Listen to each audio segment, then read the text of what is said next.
Halo teman-teman semuanya, kembali lagi bersama saya Alivia Farda Fajria Jamzami, mahasiswi Politeknik Negeri Semarang, Prodi Perbankan Syariah. Di video kali ini, saya akan menjelaskan sedikit mengenai asuransi syariah.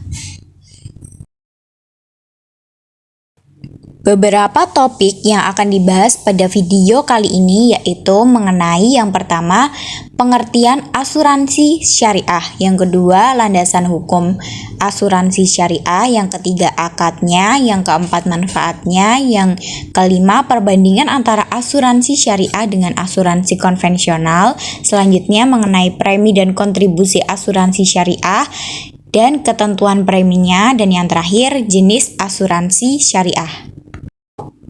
Pengertian asuransi syariah. Dalam bahasa Arab, asuransi disebut al-ta'min yang berasal dari kata amanah yang memiliki arti memberi perlindungan, ketenangan, rasa aman, dan bebas dari rasa takut.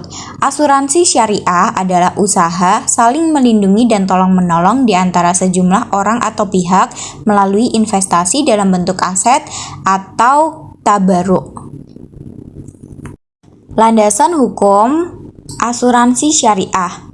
Ada landasan syariah di dalam Al-Quran. Memang tidak dijelaskan secara utuh tentang praktik asuransi syariah, tetapi terdapat ayat yang memuat tentang nilai-nilai asuransi syariah. Ada pula hadis yang menjadi landasan hukum asuransi syariah, yaitu hadis tentang menghindari resiko, diriwayatkan dari Anas bin Malik radhiyallahu an. Ada juga landasan yuridis. Ada peraturan yang secara tegas menjelaskan tentang asuransi syariah pada surat keputusan Direktur Jenderal Lembaga Keuangan nomor keputusan 4499/LK/2000 tentang jenis, penilaian, dan pembatasan investasi perusahaan asuransi dan perusahaan perasuransi dengan sistem syariah.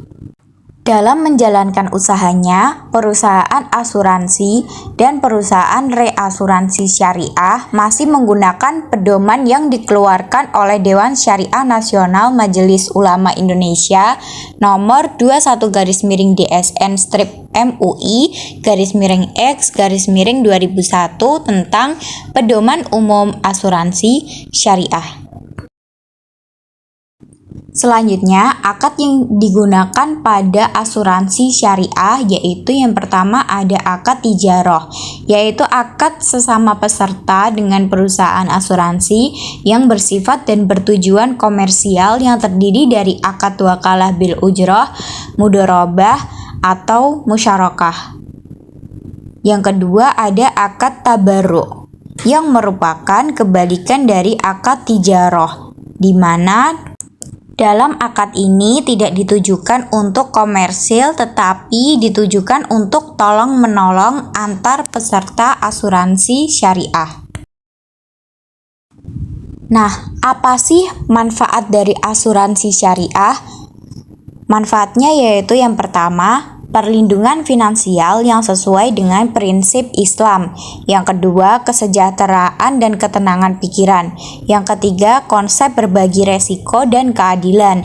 Yang keempat, investasi yang halal. Dan yang terakhir, keuntungan yang adil.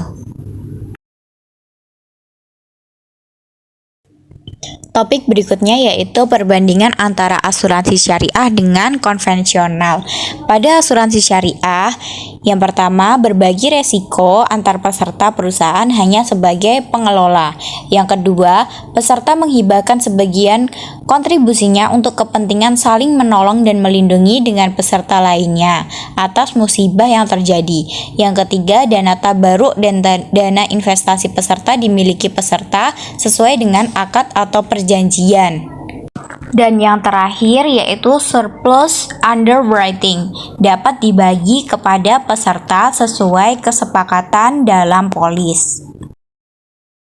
Sedangkan pada asuransi konvensional, yang pertama mengenai pengalihan resiko, perusahaanlah sebagai penanggung. Yang kedua, pemegang polis wajib membayar premi untuk memperoleh perlindungan dari perusahaan asuransi.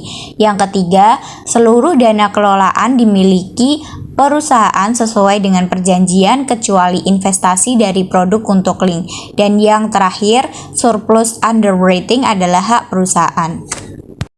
Pada asuransi syariah, premi adalah kewajiban peserta asuransi untuk memberikan sejumlah dana kepada perusahaan sesuai dengan kesepakatan dalam akad. Sedangkan kontribusi adalah sejumlah dana yang dibayarkan oleh peserta kepada perusahaan yang sebagian akan dialokasikan sebagai iuran tabaruk dan sebagian lainnya sebagai ujrah untuk perusahaan. Pada asuransi syariah, pembayaran premi atau kontribusi didasarkan atas jenis akad tijarah dan jenis akad tabarruk. Selanjutnya, untuk menentukan besarnya premi, perusahaan asuransi syariah dapat menggunakan rujukan. Yang ketiga, premi yang berasal dari jenis akad mudharabah dapat diinvestasikan dan hasil investasinya dibagi hasilkan kepada peserta. Dan yang terakhir, premi yang berasal dari jenis akad tabarruk dapat diinvestasikan. Topik terakhir yaitu jenis asuransi syariah. Ada asuransi kesehatan syariah, asuransi jiwa syariah, asuransi pendidikan syariah, asuransi kendaraan syariah, asuransi umum syariah, asuransi haji dan umroh syariah, asuransi dana pensiun syariah, dan asuransi mikro syariah. Akhirnya sampai juga di akhir video. Saya mohon maaf apabila banyak kesalahan dan kekurangan dalam menyampaikan. Semoga video ini dapat bermanfaat. Wallahul muwaffiq ila aqwamit thoriq. Wassalamualaikum warahmatullahi wabarakatuh. Sampai jumpa di video berikutnya.